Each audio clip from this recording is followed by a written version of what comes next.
네, 풋볼 주크박스 송영주 위원님과 함께하겠습니다. 네, 안녕하세요. 네, 오늘은 좀 가을 느낌이 좀 나네요. 저는 아직도 여름인 것 같아요. 그래요, 몸에 근데? 열기가 많아가지고. 근데 뭔가 위원님의 의상에서 좀 가을을 느낄 수 있는 아, 그래요? 청의 느낌이. 저는 여전히 반팔 입고 다니고 반바지 입고 다니거든요. 네. 네, 오늘은 원투펀치에서 스케줄이 2개나 잡히는 바람에 네, 나름대로 또 바지를 긴 걸 입고 왔습니다. 아, 그 왜 2개가 잡히면은 그 바지를 긴 걸 입는다는 거는 뭐 이유가 준이 있을까요? 형이랑 하잖아. 아, 예의를 차린다. 아, 예의를 차리는 게 아니라 그 사람은 항상 정장이잖아요. 그쵸. 아, 그런 것까지 신경 쓰고 오셨어요? 준이 형은 정장 와. 입고 있는데 준이 형에 비해서 새파랗게 어린, 정말 너무나 어린 내가 반바지 반팔티 입고 있으면 너무 버릇없어 보이잖아요. 아, 다 그런 걸로 그래도 네. 신경 쓰시는 거지. 송영주 위원님 방송 그냥 막 하시는 줄 알았더니 그래도 이렇게 상대방과 함께 또 옷에 그런 스타일도 맞추실 줄 알고. 아, 그럼요. 그러시구나. 몰랐어요. 준이 형하고 할 때는 약간 그 예의를 좀 차리고요. 지현이 형은 좀 만만하기 그렇죠, 때문에 그렇죠. 비슷한 막하죠. 그런 과죠. 네, 이렇게 옷 그렇습니다. 스타일이. 자, 오늘 본격적으로 주제를 들어가 보도록 할게요. UEFA 챔피언스리그 A조 1차전이 바로 지난 밤에 펼쳐졌죠. 네, 김민재 선수가 지난 시즌 나폴리에서 챔피언스리그 맛을 봤잖아요. 네. 근데 이제 바이에른 뮌헨에서 뛰잖아요. 과연 바이에른 뮌헨에서 얼마만큼 활약할지에 대해서 굉장히 궁금해 주시는 분들이 많더라고요. 여기다 상대가 메뉴였으니까 그래서 이 경기를 좀 돌아보는 시간을 갖도록 하겠습니다. 전 사실 오늘 아침에 딱 눈을 뜨자마자 남편이 한 말이 있어요.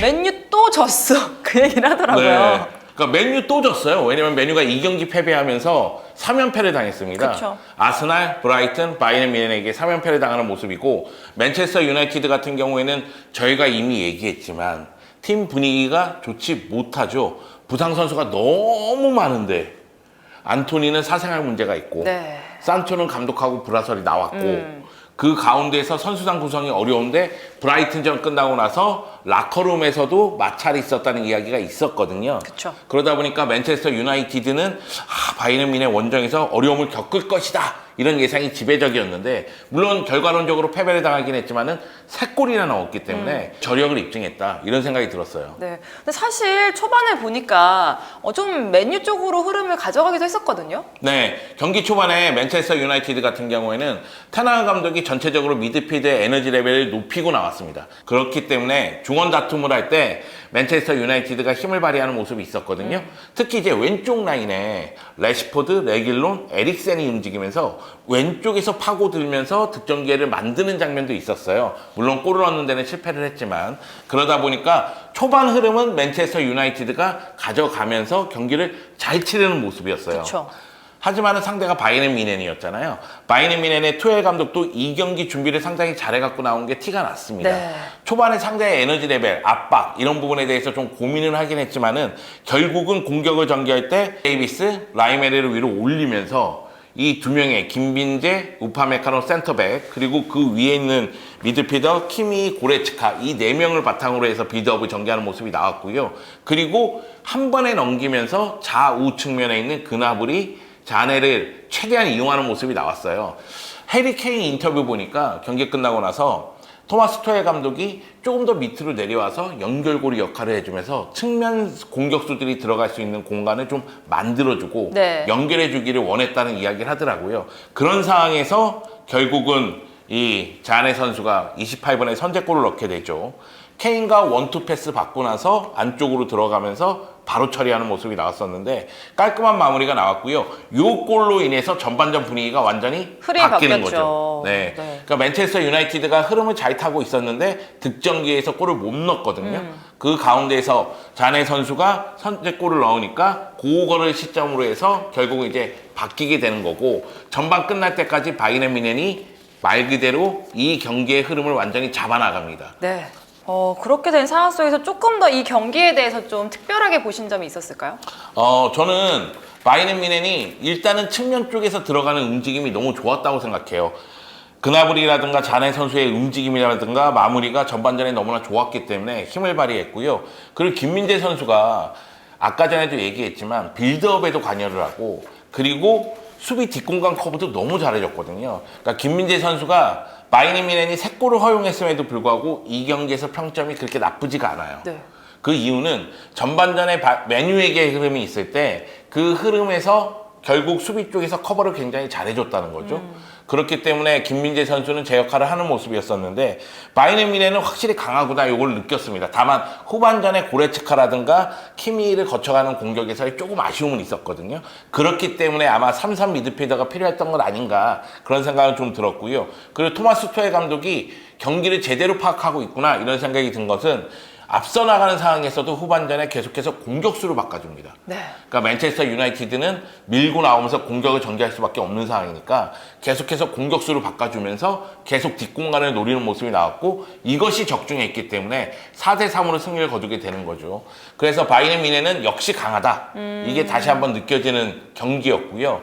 반면에 저는 메뉴 팬들은 짜증났을 거예요. 추격할 만하면 달아나고 추격할 만하면 달아나고 그러면서 3골이나 넣었는데 4골 먹고 졌거든요. 그쵸, 그럼 마지막에. 팬들 입장에서는 짜증나겠지만 저는 메뉴는 이런 경기가 나와줘야 된다고 생각합니다. 오, 이유는 뭐예요?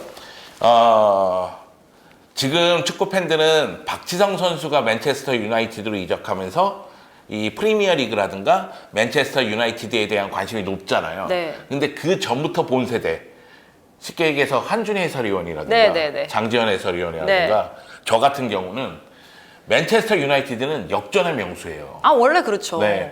끝날 때까지 끝난 게 아닙니다. 네. 결국 맨체스터 유나이티드는 지더라도 아쉽게 졌어. 이게 나와야 되는 거예요. 그럼 맨유의 옛날부터 전해오던 색깔이 나왔다. 그렇게 네. 생각하세요? 그렇죠. 그러니까 지더라도 뭔가 좀 아쉽게 지는 그런 느낌. 끝까지 쫓아가는 그런 모습이 맨유에게는 필요하다고 생각했거든요. 그래서 이 경기는 저는 맨유 팬들 입장에서는 짜증도 나겠지만 나름대로 또 만족감도 좀 있고 좀 아쉬움도 있고 안타까움도 있고 그럴 것 같아요. 저는 맨체스터 유나이티드는 이런 모습이 나와줘야 된다고 생각을 하고요. 그리고 또 한 가지는 맨체스터 유나이티드 부상 선수 진짜 많습니다. 진짜 많죠. 네, 공수에 거쳐서 정말 많거든요. 여기다 뭐 안토니라든가 산초를 이용하지 못하는 것도 상당히 큰 타격이에요. 그 가운데에서 바이에른 뮌헨 원정 경기를 치렀는데 에너지 레벨을 높이면서 계속 바이에른 뮌헨을 괴롭히고자 노력을 했거든요. 물론 경기 전체적으로 봤을 때 바이에른 뮌헨이 맨체스터 유나이티드에게 승리할 만한 경기였어요. 네. 슈팅을 19개나 했고 유효 슈팅이 9개나 되니까요. 그리고 패스 성공률이 90%에 이르더라고요. 539개의 패스를 성공시키면서 팀 전체적으로 패스 성공률이 굉장히 높은 바이에른 뮌헨의 모습을 보여줬거든요. 근데 이제 맨체스터 유나이티드는 사실 슈팅 숫자가 9개고 유효 슈팅 숫자가 4개니까 네. 바이에른 뮌헨에 비해서는 좀 쫓아가는 상황에서 열세적인 모습을 좀 드러냈다. 근데 이건 어쩔 수 없죠. 부상 선수가 많고 그렇죠. 팀 분위기가 좀 안 좋았으니까 그럼에도 많이 안 좋죠. 3골을 따라잡았다는 거 여기에 플러스 희망을 점수를 가져라. 줘야죠. 네. 맨유 팬들아 그래도 희망을 가져라. 뭐 이런 메시지예요? 아 근데 그거는 좀 잘못된 표현 같아요. 맨유 팬들아 그래도 희망을 가져. 아니 무슨 소리야. 맨유 지금 물론 프리미어 리그에서 순위가 좀 낮긴 해요. 13인가? 그렇긴 한데 맨체스터 유나이티드 올라옵니다. 부상 선수들 돌아오면 올라올 거예요. 그리고 챔피언스 리그 이 조별리그에서 결국 이 A조에서 맨유 입장에서는 16강 가기 위해서 조 1위나 조 2위를 차지해야 되잖아요. 네. 근데 바이에른 뮌헨 상대는 항상 어렵단 말이에요. 그럼 조 2위만 차지하더라도 나름대로 만족할 수가 있다는 생각을 가졌을 때 반대편에서 갈라타사라이하고 코펜하겐이 무승부거든요. 네. 그럼 맨유에게 당연히 여전히 가능성이 있는 거죠. 그래서 뭐 지금 포기할 때가 아니죠. 네. 네. 알겠습니다. 왜요? 아니, 그러니까 집에 있는 맨유 팬인 순랑이가 지금 굉장히 기분이 별로 안 좋더라고요. 안 좋죠, 안 좋긴. 그래서 그 얘기를 꼭 해주는 걸로. 네, 아니, 그게 왜 그러냐면 지금 3연패니까 그쵸. 기분이 좋을 수는 없죠. 아니, 그 자꾸 안 보려고 그러더라고요, 이제는 막. 아 그래요? 네. 근데 이 경기는 볼만 하셨을 텐데 저는 후반전은 테나요 감독이 나름대로 생각을 많이 했다고 생각해요. 테나요 감독이 후반전에 시작과 동시에 에너지 레벨을 다시 한번 높여요. 그러면서 호이룬이 그쵸. 맨체스터 유나이티드에서 데뷔골을 넣게 되거든요. 이제 맨유의 첫 골, 추격골이 되는데 그러면서 1대2가 되잖아요. 그건 분위기를 모르는 거예요. 네. 다만 맨체스터 유나이티드에게 아쉬운 점은 수비 쪽에서의 실수? 수비 수비가 지금 쪽에서 문제죠. 하지 말아야 할 행동? 이런 것들이 전반전부터 나왔거든요. 네. 첫 번째 골 실점할 때 오나나가 막을 수 있었어요. 그런데 이걸 놓치면서 결국 실점했거든요. 그런 부분이라든가 그리고 추격골을 넣었는데 1대1을 만들었는데 갑자기 PK를 내주면서 그쵸. 네, PK골로 1대3이 되는 거죠.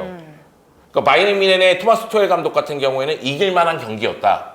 그리고 3대1이 됐을 때 승리를 좀 확신할 수 있었다. 이런 얘기를 했거든요. 네. 그러니까 PK골을 내주지 않았다면 그렇다면 이 경기 어떻게 전개될지 모르는 상황이 될 수 있었던 거예요. 근데 카세미르가 88분 그리고 추가 시간에 연속으로 골을 넣었잖아요. 이게 너무 늦은 시간에 터졌어요. 한 80분에 터졌으면 어땠을까 이런 생각이 좀 드니까. 근데 지금 내부 사정이 너무 안 좋고 선수들끼리도 싸운 얘기도 좀 있고 그렇다고 하니까 이게 경기력적인 문제뿐만이 아니라 그런 부분이 조금 많이 우려가 되는 것 같아요. 일단 테나흐 감독이 지난 시즌에 데뷔 시즌임에도 불구하고 나름대로 성적을 냈거든요. 그리고 청사진을 보여줬단 말이에요. 그래서 올 시즌에는 테나흐 감독을 제대로만 지원을 하면 그러면은 더 좋은 성적을 거둘 거라는 예상이 있었는데 네. 이적 시장에서 소극적이었고 그리고 이 시즌 초반부터 부상 선수가 너무 많은 가운데 불화설이 계속 터지고 있으니까 이 가운데서 테나흐 감독이 영향력이 좀 떨어진 거 아니냐, 장악력이 떨어진 건 아니냐 이런 이야기가 언론으로부터 나오기 시작했다는 점, 이거는 맨유에게는 굉장히 안 좋은 부분이죠. 네. 그렇다 할지라도 저는 이런 경기가 한번 나오면 다음 경기에서는 분위기를 좀 바꿀 수 있다고 생각해요. 바이에른 뮌헨 원정에서 3골 넣었거든요. 이게 쉬운 일이 아니잖아요. 지금 바이에른 뮌헨 같은 경우에는 독일 분데스리가 2위긴 한데 1위 레버쿠젠하고 승점이 같으니까 사실상 1위라고 봤을 때는 바이에른 뮌헨은 올 시즌 잘 나가고 있거든요. 그렇죠. 그러면 맨체스터 유나이티드는 올 시즌 부진한 가운데 바이에른 뮌헨 원정에서 3골 넣었으니까 가능성을 보여줬다고 봐야 되겠고, 테나흐 감독도 그 얘기를 했어요. 바이에른 뮌헨 원정에서 3골을 넣었으면 승점 1점이라도 획득했어야 된다. 그렇죠. 원정에서 3골 넣고 4골 주면서 패배한다는 건 감독으로서는 실망스럽다 뭐 이렇게 얘기를 했죠. 네, 실망스럽죠. 어쨌든 이게 바이에른 뮌헨이 30경기 이상 무패로 이렇게 계속해서 조별리그를 이어가고 있습니다. 자, 김민재 선수에 대한 얘기 아까 앞서서 초반에 언급을 해주셨지만 확실하게 좀 잘해주고 있다라고 네. 평가해도 되죠. 그럼요. 김민재 선수는 확실히 자리매김을 했어요. 더 리흐트 우파메카노보다도 김민재를 조금 더 선호한다는 게 느껴지고, 또 하나는 김민재가 중앙에서 왼쪽까지 커버하는 모습이 나왔고, 빌드업 할 때도 폭넓게 움직이면서 패스를 간결하게 연결해 주더라고요. 그러면서 앞으로 전진하는 모습이 나왔습니다. 물론 김민재 입장에서도 투엘 감독의 이 빌드업은 약간 부담스러울 수 있어요. 네. 왜냐하면 센터백에게 짧은 패스를 계속 요구하고 있거든요. 그런데 맨체스터 유나이티드가 전반 초반도 그렇고 후반 초반도 그렇고 에너지 레벨을 높이면서 압박의 강도를 높였다고 그랬잖아요. 그러니까 센터백 거쳐서 빌드업 한다는 사실을 알고 있어서 김민재 선수에게 압박하는 모습이 있었더라고요. 근데 그런 것도 다 피해가면서 나름대로 연결을 잘해줬고, 그리고 김민재 선수가 수비할 때 아쉬운 부분이라면 이건 운이 나빴는데 네. 호이는 선수의 슈팅이 김민재 맞고 들어갔다는 게 그쵸. 그게 좀 아쉽긴 해요. 근데 이건 그냥 운이 나빴다고 얘기를 해야 되고, 수비 쪽에서 워낙에 폭넓게 움직여줬고 공중볼에도 강한 모습을 보여줬으니까 확실히 안정된 수비를 보여줬고, 공수에서 차지하는 비중이 매우 크구나 그런 생각을 다시 한번 하게 됐습니다. 반면에 옆에 있었던 우파메카노가 패스 미스라든가 볼 처리에서 약간 아쉬움이 있었거든요. 그러다 보니까 김민재가 더욱더 빛나는 그런 느낌이 들더라고요. 그래서 제가 투엘 감독이라도 일단 김민재는 박아놓고 파트너를 누굴 세울 것이냐. 근데 더 리흐트하고 김민재하고 비교했을 때 약간 유사한 면이 있어요. 네. 그렇기 때문에 김민재하고 더 리흐트를 세우는 것보다는 김민재랑 우파메카노를 세우는 게 조금 더 효과적이라고 생각하는 것 같습니다. 어쨌든 기사에서도 김민재 선수에 대해서 정말 칭찬한 내용들이 되게 많더라고요. 김민재 선수의 활약을 계속해서 이어나가는 모습이 저희가 또 자랑스럽기도 하고, 그러면서 또 이강인 선수의 얘기를 안 할 수가 없습니다. 부상에서 네. 복귀했죠? 햄스트링 부상에서 돌아왔습니다. 그리고 이 경기 치르고 나서 바로 오늘 네. 항저우 아시안게임 멤버로 참여를 하게 되는 거죠. 도르트문트를 상대했기 때문에 파리 생제르맹 입장에서도 어려운 경기였어요. 그럼에도 불구하고 음바페와 하키미의 연속골을 앞세워서 2대0으로 승리를 거뒀습니다. 요 조, F조가 죽음의 조죠. 네.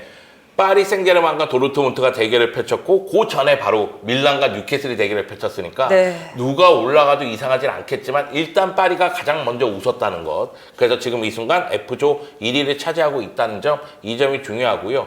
또 하나는 이강인 선수가 부상에서 돌아와서 80분에 교체 출전했어요. 그러면서 이강인 선수는 챔피언스 리그에서 좋은 모습을 또 보여주게 됐는데 이강인 선수는 번뜩임이 있어요. 그쵸. 네, 뛴 시간이 굉장히 짧기 때문에 제가 생각하기에는 이강인 선수에 대해서 뭐라고 평가하기는 좀 어렵지만 그럼에도 불구하고 기록을 봤을 때는 12번 패스에서 12번 성공시켰습니다. 패스 성공률이 100%예요. 그리고 역습을 전개하는 상황이라든가 공격을 전개할 때 연결고리 역할을 상당히 잘해주는 모습이 있었어요. 특히 후반 37분 은바페에게 연결하는 패스는 굉장히 날카로웠거든요. 그런 모습이 아마 루이스 엔리케 감독에게 좀 좋은 인상을 남기지 않을까라는 생각이 들고요. 저는 여기서 좀 주목하는 부분은 뭐냐면 이강인 선수가 부상을 당하기 전까지는 루이스 엔리케 감독이 측면에 배치를 많이 했어요. 네. 그런데 이 경기는 비티냐와 교체돼서 들어갔거든요. 그러니까 왼쪽 메잘라 자리로 들어간 거예요.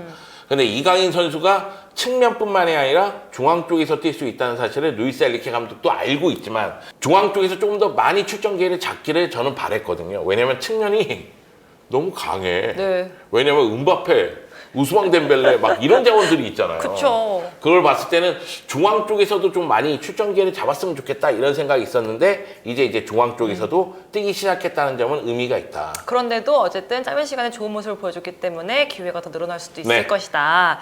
이렇게 정리를 하고 황인범 선수 얘기도 해야 될 것 같아요.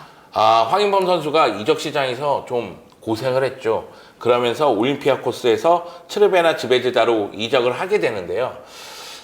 사실 황인범 선수는 트르베나 지베즈다에서 발을 맞출 수 있는 시간이 많지는 않았어요. 네. A매치 기간이 있었잖아요. 근데 오히려 황인범 선수는 A매치를 통해서 컨디션을 끌어올린 듯한 느낌이 들었습니다. 맞아요. 근데 이 경기 보면은 맨체스터 시티 원정 경기였거든요.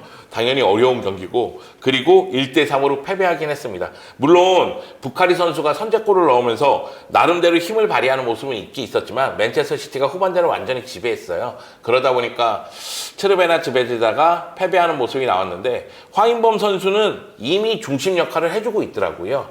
바하르 감독이 5-3-2 포메이션을 가동하는데 3명의 미드필더 라인 중에서 오른쪽에 배치되면서 공수 연결고리 역할을 하고자 노력을 했지만 이 경기는 상대가 워낙에 강하다 보니까 수비 쪽에 더욱더 집중할 수밖에 없었습니다.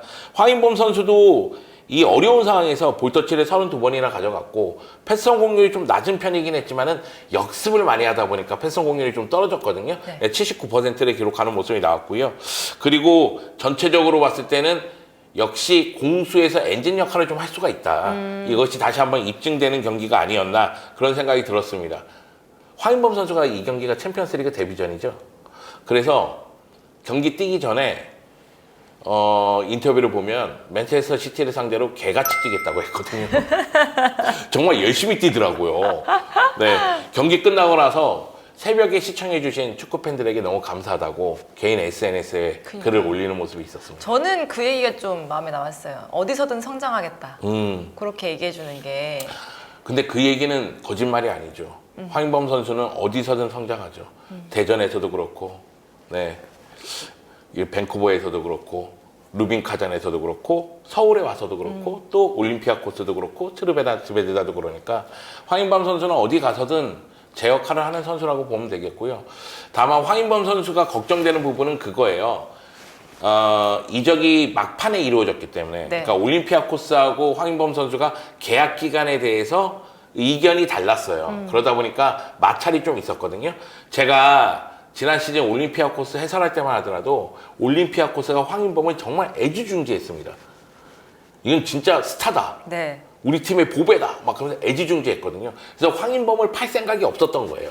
근데 이제 황인범은 한 단계 더 도약하기를 원했고, 그래서 황인범 선수는 유럽 빅리그 쪽으로 가기를 원했는데 여기서 마찰이 있다 보니까 이게 정리가 안 되다 보니까 결국은 막판에 베오그라드 트르베나 지베즈다로 가게 됐거든요. 근데 트르베나 지베즈다도 계약 기간이라든가 이적료를 봤을 때는 구단 최고 이적료 주고 그렇죠. 영입했습니다. 그거 봤을 때는 이 황인범에 대한 기대감을 좀 숨기지 않고 있고 그런 측면에서 봤을 때는 황인범 선수가 컨디션 조절만 잘한다면 당연히 이제 제 역할을 할 거라고 봅니다.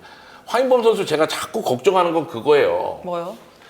지난 시즌도 쉬지 않고 뛰었어요. 정말 쉬지 않고 뛰었어요. 왜 그러냐면 서울에서 올림피아코스로 가면서 바로 경기를 또 뛰었거든요. 그리고 나서 올림피아코스에서 유럽 대항전 소화하고 뭐 리그 소화하고 그리스컵 소화하고 그러다 보니까 경기도 많은데 월드컵 뛰었잖아요. 네. A매치 다 소화했잖아요. 그러니까 경기 수가 진짜 많았거든요. 그러면 시즌 끝나고 정말 자기 관리가 됐어야 돼요. 훈련을 하면서 좀 몸을 좀 릴렉스 시키고 다시 경기를 할 수 있게끔 만들어야 되는데 이적 사건 때문에 이때 제대로 쉴 수 있었나? 없죠. 네. 그러면은 또 트르베나 지베즈다에서 빠르게 훈련을 많이 할 수 있었나? 그것도 아니거든요. 그러다 보니까 올 시즌 이런 부분이 좀 걱정되는 거지. 황인범 선수의 능력은 뭐 누구나 보면 인정할 수밖에 없습니다. 알겠습니다. 자, 그런데 양현준과 오영규 선수도 있잖아요. 근데 얘기할 많이 게 없어요. 좀 나오지를 못해서 네. 죄송합니다. 제가 양현준과 오영규 선수 이 페이노르트전 무언가 얘기를 하려고 했는데 이 경기는 얘기할 게 없어요. 왜냐면은 셀틱이 페이노르트에게 0대2로 졌는데 스탱스에게 45분의 선제골을 허용한 다음에 수비수가 퇴장을 당해요. 네. 그러니까 퇴장을 당한 상황에서 선수 교체를 단행한 거예요.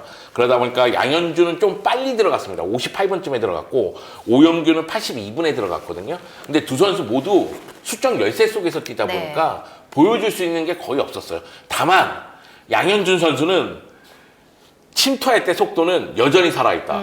빠르다.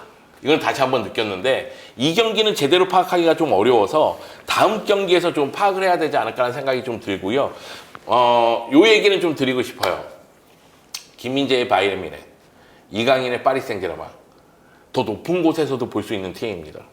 그런데 황인범의 트르베나 지베즈다, 그리고 지금 우리가 얘기한 양현종, 오영규의 셀틱 16강 가기 어려워 보이거든요. 네. 그래서 조별리그에서 화끈하게 보여줬으면 좋겠어요. 자신들의 능력을. 왜냐하면 G조에 트르베나 지베즈다가 속해 있는데 G조에 맨체스터 시티, 라이프치히, 영보이스가 있거든요. 그런데 맨시티하고 라이프치히가 1차전에서 승리를 거뒀어요. 그래서 이 두 팀이 올라갈 가능성이 전력적인 측면에서도 좀 높은 편이고요. 그리고 셀틱이 있는 2조 같은 경우에는 페노르트, 라치오, 아틀레티코 마드리드거든요. 물론 이제 라치오하고 아틀레티코 마드리드 경기는 라치오의 골키퍼가 골 넣으면서 무승부로 끝나긴 했는데 결국은 전력을 봤을 때에는 이쪽에서 올라갈 가능성이 크거든요. 네. 아틀레티코하고 라치오가. 그래서 황인범이라든가 오영규라든가 양현준 선수라든가 다 챔피언스 리그에 데뷔하면서 좀 흥분했을 수도 있는데 기회가 왔을 때 유럽 무대에서 좀 화끈하게 보여줬으면 좋겠습니다. 어쨌든 근데 좀 보여줄 수 있는 시간도 많아야 되고요. 시간도 많이 주어져야 되고 그런 부분이 좀 선수들에게 잘 유리하게 흘러가기를 기대를 하면서 조별리그 시작했으니까 이 기대감을 계속 안고 이후에 또 어떤 얘기를 할지 지켜보면서 인사드리도록 하겠습니다. 안녕히 계세요. 감사합니다.